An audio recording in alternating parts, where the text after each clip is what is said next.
The FTSE Eurofirst 300 index fell over 0.5%, and Spain's IBEX 35 and Italy's FTSE MIB were also down. François Chollet, asset manager at Paris-based Montsegur Finance, says saving the Greek economy is a case of political will. The index opened down more than 1%, continuing previous losses.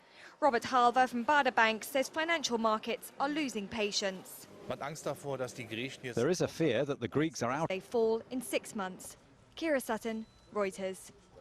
I traveled to Afghanistan to thank our troops serving far from home and to sign a historic agreement that will help us complete our mission and end the war. As Commander-in-Chief, nothing is more humbling or inspiring than the chance to spend some time with our troops. At Bagram Air Base, I visited with some of our outstanding men and women in uniform. I thanked them for their extraordinary service, and I let them know that America honors their sacrifice. Because of their bravery and Elections in a minefield. The headline in one Greek newspaper says it all. The country has just set a June the 17th date for new elections. In the meantime, Greeks are worried about exiting the euro. Some are withdrawing their money from local banks, and the president has warned of possible panic. Reports suggest savers withdrew 700 million euros from the central bank on Monday, with similar amounts taken out of other banks on Tuesday. Kleoniki Terzou is a Greek economist. On Wednesday, following inconclusive elections. Many in Athens weren't surprised. I expected it. It was natural that this would happen because the parties believe in completely different things.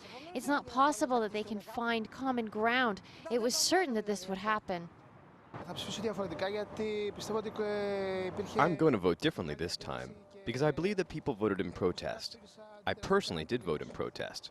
Some parties said one thing before the election, but did things differently afterwards. I think the most important thing is that Greeks do want to stay in the Eurozone.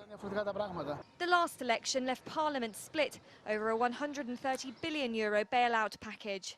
Now time is running out. Greece only has enough money for the next few weeks, and it won't get the next loan instalment until a new pro-bailout government is in place. That is now looking less likely. Polls predict anti-bailout leftists will win the next election and possibly end up leaving the Eurozone. It's back to the polls for Greeks after government crisis talks failed.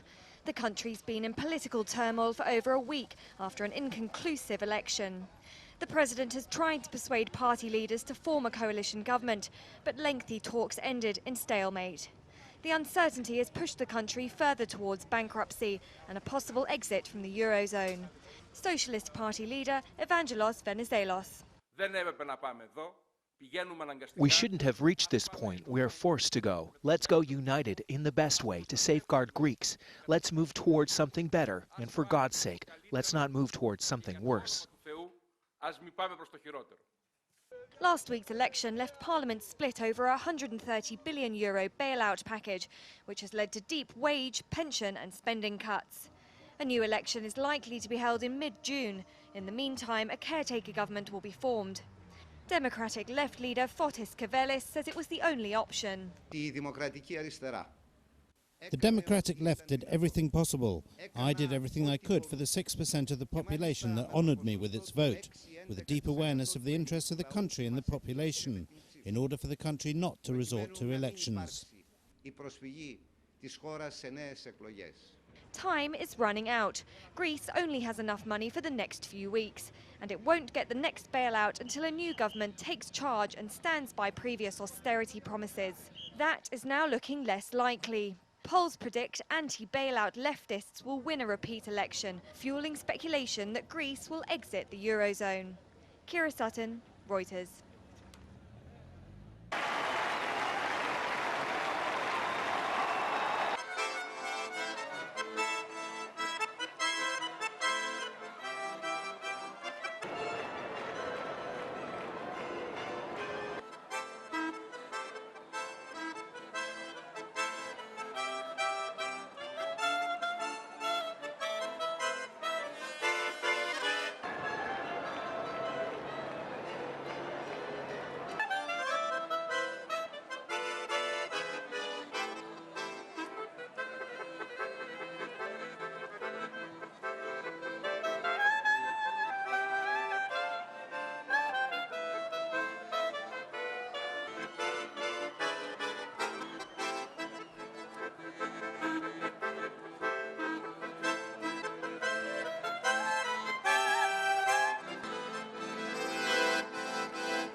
when France's new leader met his German counterpart for the first time.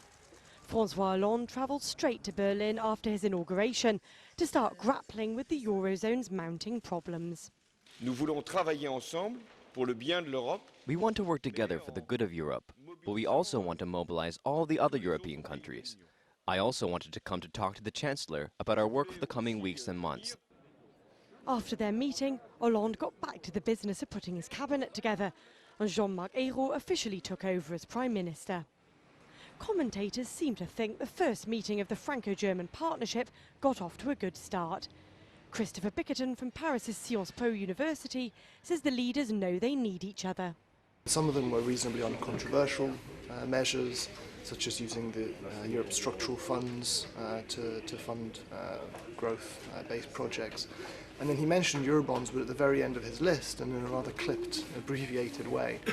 My feeling is that he's going to accept that there's a need for compromise and that there will be some things on that list that will be left out in the end, and it may well be the ones that Angela Merkel is most against. Greece is currently at the top of the Eurozone's list of worries. After an inconclusive election earlier this month, a new vote will now take place in mid-June, which could hand victory to leftists who oppose the country's EU-IMF bailout. Quarter of last year.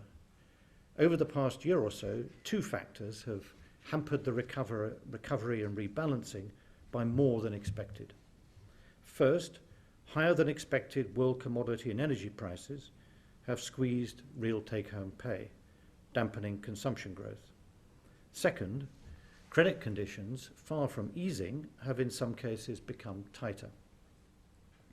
The direct and indirect exposures of UK banks to the euro area periphery have affected funding costs as the challenges of tackling the indebtedness and lack of competitiveness in those countries have intensified. In this report, the outlook for growth is somewhat weaker than in February. In the near term, that reflects unexpected weakness in the recent data and the higher inflation leading to a slower than expected recovery in real take-home pay. In the medium term, it reflects a judgment that the weakness in productivity growth will prove to be more persistent.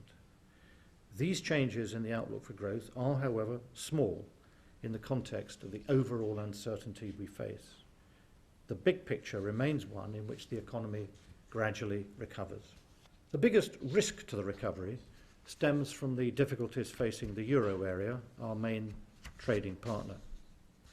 As in recent reports, the committee believes that there is no meaningful way to quantify the most extreme possible outcomes, and they are therefore excluded from the fund charts.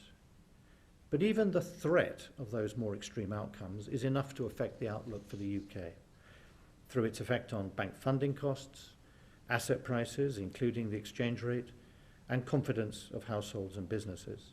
But underlying domestic inflationary pressure is likely to remain muted as slack in the labour market continues to restrain wages. As a result, inflation is likely to fall back to around the target in the second half of the forecast period. Inflation in recent years has been high mainly because of the increase in VAT, the depreciation of sterling, and the increases in energy and commodity prices. The MPC could have sought to counteract this upward pressure on inflation by pushing down on growth and employment